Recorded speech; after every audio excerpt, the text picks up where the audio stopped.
Is there a danger to open up? It certainly seems that that is the agenda of fear by the media, which goes against every scientist I just showed you. Instead of science, do you want to listen to these fools telling you what you should be worried about? The threat from the coronavirus is not over. Coronavirus cases on the rise. Surge in cases. Alarming spikes of COVID-19 cases. Is the second wave upon us? The number of new cases is rising faster than ever. The virus has infected more than 2 million Americans, and U.S. deaths now exceed 115,000. An alarming increase in new infections. Cases on the rise in 20 states. 14 states seeing an uptick of more than 25%. What we're seeing right now is something obviously that's disturbing. COVID-19 cases have returned to peak levels.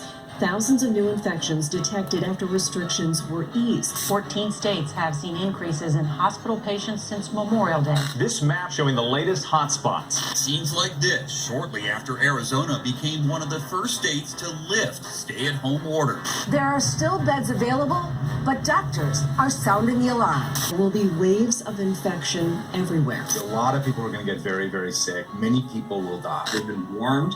They're not taking it seriously. By September, we're going to hit 200,000 people dead. Approaching the precipice of a disaster. If we don't act, the future is very grim.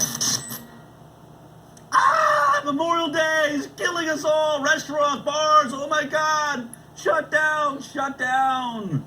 Unbelievable. I mean, and if you saw the headlines, it was insane this week. Newsweek, Georgia sees highest single-day rise in coronavirus cases since reopening. Reuters, record spikes in new coronavirus cases. Hospitalizations sweep parts of the U.S. CNN, Florida, Arizona, and Texas report record number of daily COVID-19 cases. Why? Because of Memorial Day weekend? Because Texas and Georgia opened up their restaurants? It couldn't have anything. I mean, why those three states? Because they want you to say don't open, right? Don't open, because if you open, just like Texas and Georgia, we could all die. Really? How about the fact that like millions of people were just marching all over the freaking country? In fact, when you look at the amount of riot rallies going on all over, look at this map. Can we see it behind me? Do we have it? Look at that.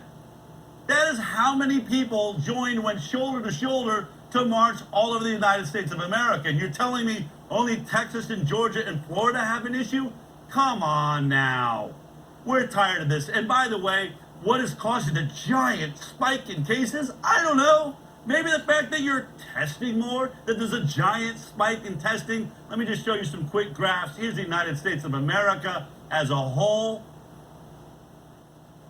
There you go. Daily tests for the United States of America. It's spiking, okay? We're spiking the amount of tests. Now, daily, 583,000 people are being tested. The daily positive, however, is going down despite what you might think. Current hospitalization is going down despite what they just told you in their fear-mongering. And daily deaths are going down across America. Let's look specifically at one of the states. We have Texas here, I think.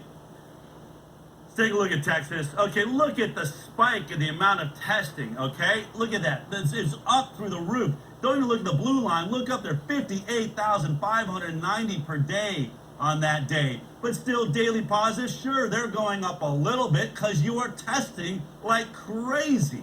Current hospitalizations are up a little bit. Daily deaths are essentially down, which is really the most important part of this, especially when we talk about everything we're just talking about. I don't know, you get the idea. I can show you, all the graphs say the same thing. Testing through the roof, and then there's a slight uptick in the amount of cases. All right, let's look at New York. Someone just said New York's pretty good. Here you go. Here's New York. Daily tests higher than ever, spiking in the daily tests. Daily positives down through the floor. Current hospitalized down through the floor. Daily deaths down. They have finally apparently killed enough of their people in nursing homes that is over. And no matter what they tried to do to have the worst death rate in maybe the world, even that, the virus seems to be making its way. And when we think about, are we suckers here? Are we going to just keep hearing from top neurology scientists, top doctors, studies all over the world saying there's this tiny, tiny group of people that are actually at risk? In fact, most of you, maybe 80%, can't even get this illness this year. You would think you're all alone. You're ready to throw in the towel. You're ready to jump off of your balcony, but don't. Because people